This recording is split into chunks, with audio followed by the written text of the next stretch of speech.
dalang balita galing sa bayan ko. Nais kong ipamahagi ang mga kwento at mga pangyayaring nagaganap sa lupang pinangako. Ang lupang pinanggalingan ko'y may bahid ng dugo. May mga lorong di makalipad na sa hawlang ginto.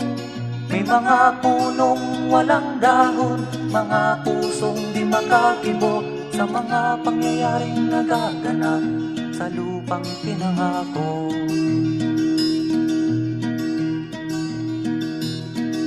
Mula nang makita ko ang lupang